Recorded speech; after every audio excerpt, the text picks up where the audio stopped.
தோலில் சிவப்பு நிற அரிப்புடன் ஏற்படும் தக்காளி காய்ச்சல் பரவ துவங்கி இருப்பதால் எச்சரிக்கை அவசியம் என்று பொது சுகாதாரத்துறை நிபுணர்கள் அறிவுறுத்தியுள்ளனர். தக்காளி காய்ச்சல் குழந்தைகளை அதிக அளவில் பாதித்து வருவதாகவும், முதலில் தொண்டை வலி ஏற்பட்டு ஓரிரு நாட்களில் காய்ச்சலாகவும், பின் கை கால் பாதங்களில் கொப்பளம் மற்றும் அரிப்புடன் சிவப்பு நிறத்தில் மாறுதல் போன்ற பாதிப்புகள் ஏற்படுகின்றன. சிலருக்கு மூட்டுவலி, உடல்வலி, கடுமையான நீரிழப்பு, சோர்வு, வாந்தி, வயிற்றுப்போக்கு உள்ளிட்ட பாதிப்புகளும் ஏற்படுவதாகவும், கோடைக்காலம் துவங்கி இருப்பதால் குழந்தைகள் இத்தகைய உபாதையால் அதிக அளவில் பாதிக்கப்பட்டு வருகின்றனர். தொற்று நோயாக இருப்பதால் வீட்டில் இருக்கும் பெரியவர்களும் அதிக அளவில் பாதிக்கப்பட்டு சிரமத்திற்கு உள்ளாகி வருவதாகவும், இந்த காய்ச்சல் சுகாதாரமின்மையால் பரவுகிறது. எப்போதும் அனைவரும் சுகாதாரத்துடன் இருப்பது அவசியம். பள்ளி செல்லும் குழந்தைகள் ஒவ்வொரு முறை நண்பர்களுடன் விளையாடி வீட்டிற்கு வரும்போதும் கை, கால், முகம் கழுவுவது அவசியம் என்றும் அறிவுறுத்தப்பட்டுள்ளது.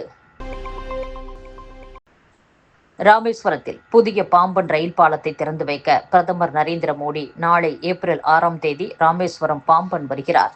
மதியம் 12 மணி முதல் 2:30 மணி வரை நடக்கும் இந்நிகழ்ச்சிகளில் பங்கேற்க உள்ளார். இதற்காக பாதுகாப்பு பணியில் 4000 போலீசார் ஈடுபடுத்தப்பட்டுள்ளனர்.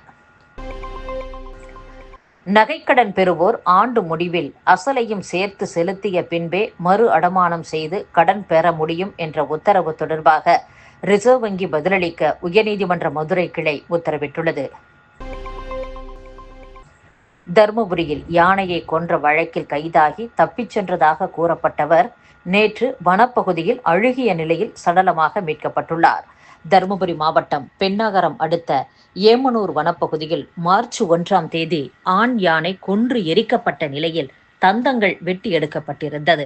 இது குறித்த விசாரணை மந்தகதியில் இருந்த நிலையில் வனத்துறை அளித்த அறிக்கையை சென்னை உயர்நீதிமன்றம் ஏற்க மறுத்து விரிவான அறிக்கையை தாக்கல் செய்ய அதிகாரிகளுக்கு உத்தரவிட்டதும் குறிப்பிடத்தக்கது. எல்லை தாண்டியதாக 2018ஆம் ஆண்டு முதல் 2020ஆம் ஆண்டு வரை ராமேஸ்வரம் முதல் நாகை வரை மீன்பிடிக்க சென்ற மீனவர்களின் 74 விசைப்படகுகளை இலங்கை கடற்படை சிறைப்பிடித்தது.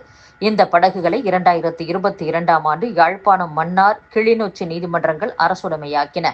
இப்படகுகள் சேதமடைந்து இலங்கை கடற்கரையில் கிடக்கும் நிலையில் யாழ்ப்பாணம் முதல் மன்னார் வரை நடுக்கடலில் இப்படகுகளை மூழ்கடிக்க இலங்கை அரசு முடிவு செய்துள்ளது. இதனால் எல்லை தாண்டி மீன்பிடிக்க வரும் தமிழக மீனவர்களின் வலைகள் மூழ்கடித்த படகுகளில் சிக்கி சேதமடையும் அபாயம் உள்ளது. ஏற்கனவே இதேபோன்று மீனவர் வலைகளை சேதப்படுத்த கடந்த 2019ஆம் ஆண்டு சேதமடைந்த 15 பஸ்களை காங்கேசன் துறையில் இருந்து நடுக்கடலில் போட்டது குறிப்பிடத்தக்கது. இலங்கையின் இந்த முடிவை தடுத்து நிறுத்த மத்திய, மாநில அரசுகள் நடவடிக்கை எடுக்க வேண்டும் என்றும் ராமேஸ்வரம் மீனவர்கள் தெரிவித்துள்ளனர். அரசு பள்ளிகளில் தொழிற்கல்வி பாடத்திட்டத்திற்கு மூடுவிழா நடத்துவது போல் அரசின் நடவடிக்கைகள் அமைந்துள்ளன. அந்தந்த பகுதிகளில் வேலைவாய்ப்புக்கு ஏற்ப தொழிற்கல்வியை கற்றுத்தரவும் ஆர்வம் காட்டுவது இல்லை என்று ஆசிரியர்கள் குற்றம் சாட்டியுள்ளனர். அரசு மேல்நிலை மற்றும் உயர்நிலை பள்ளிகளில் தொழிற்கல்வியை மாணவ மாணவியர் மத்தியில் ஊக்குவிக்க இயந்திரவியல், தையல், அழகு கலை, வேளாண்மை, பொறியியல், மின்சாதன பழுதுபார்ப்பு உள்ளிட்ட தொழில் சார்ந்த படிப்புகள் உள்ளன. இவற்றை மாணவர்கள் பலரும் பயின்று வருகின்றனர். தொழிற்கல்வி பாடப்பிரிவுக்கு மூடுவிழா காணும் வகையில் அரசின் நடவடிக்கை இருக்கிறது என்று ஆசிரியர்கள் குற்றம் சாட்டியுள்ளனர். மலேசியாவில் இருந்து ஆன்லைன் வாயிலாக ஓய்வு பெற்ற மத்திய, மாநில அரசு அதிகாரிகள் உள்ளிட்டோரை சர்வதேச சைபர் குற்றவாளிகள் டிஜிட்டல் கைது செய்து பண மோசடியில் ஈடுபட்டு வருகின்றனர். இவர்களுக்கு தமிழகத்தைச் சேர்ந்த நபர்கள் ஏஜென்ட்டுகளாக செயல்பட்டு வங்கி கணக்குகளை வாடகைக்கு விட்டு கமிஷன் பெறுவதாக மாநில சைபர் குற்றப்பிரிவு தலைமையகத்தின் கூடுதல் டிஜிபி சந்தீப் மிட்டலுக்கு தகவல் கிடைத்தது. அவர்களை பிடிக்க தனிப்படைகள் அமைக்கப்பட்டு ஏஜென்ட்டுகளை போலீசார் தேடி வந்தனர். இந்நிலையில் மார்ச் 31ஆம் தேதி சென்னையைச் சேர்ந்த பைசுனிஷா என்ற பெண்ணை பிடித்து விசாரித்தனர். அப்போது சர்வதேச சைபர் குற்றவாளிகளுக்கு உதவி செய்வதற்காக சென்னை சேப்பாக்கத்தைச் சேர்ந்த பைஸ்கான் என்பவர் ஆட்களை வேலைக்கு எடுக்கும் தலைவராக செயல்பட்டு வருவது தெரியவந்தது. இதையடுத்து பைஸ்கானை பிடித்து போலீசார் விசாரித்தனர். சென்னை ராயப்பேட்டையைச் சேர்ந்த டாக்டர் ஹமீது உசேன் மற்றும் அவரது தந்தை மன்சூர் மற்றும் அவரது சகோதரர் அப்துல் ரஹ்மான் உள்ளிட்டோர் ஹிஸ்புத் தஹீர் என்ற பயங்கரவாத அமைப்புக்கு ஆள் சேர்த்ததாக என்ஐஏ அதிகாரிகள் விசாரணை மேற்கொண்டு வருகின்றனர். ஹமீது உசேன் உட்பட 7 பேரை சிறையில் அடைத்துள்ளனர். 7வது நபரான சென்னை தரமணியைச் சேர்ந்த ஃபைசல் உசேன் மீது பூந்தமல்லி சிறப்பு நீதிமன்றத்தில் குற்றப்பத்திரிகை தாக்கல் செய்துள்ளனர். அதில் 7 பேரும் ராயப்பேட்டையில் கல்வி நிறுவனம் என்ற பெயரில் பயங்கரவாத அமைப்புக்கு ஆட்கள் சேர்த்ததாக விவரங்கள் தெரிவிக்கப்பட்டுள்ளன.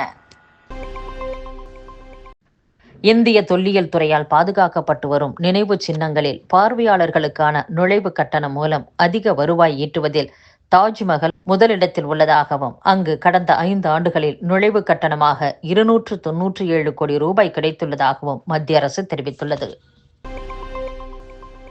நிகழாண்டு தொடக்கம் முதல் அமெரிக்காவில் இருந்து 682 இந்தியர்கள் நாடு கடத்தப்பட்டுள்ளனர். அவர்களில் பெரும்பாலானோர் அமெரிக்காவுக்குள் சட்டவிரோதமாக நுழைய முயன்றவர்கள் ஆவர் என்று மக்களவையில் மத்திய அரசு தெரிவித்துள்ளது.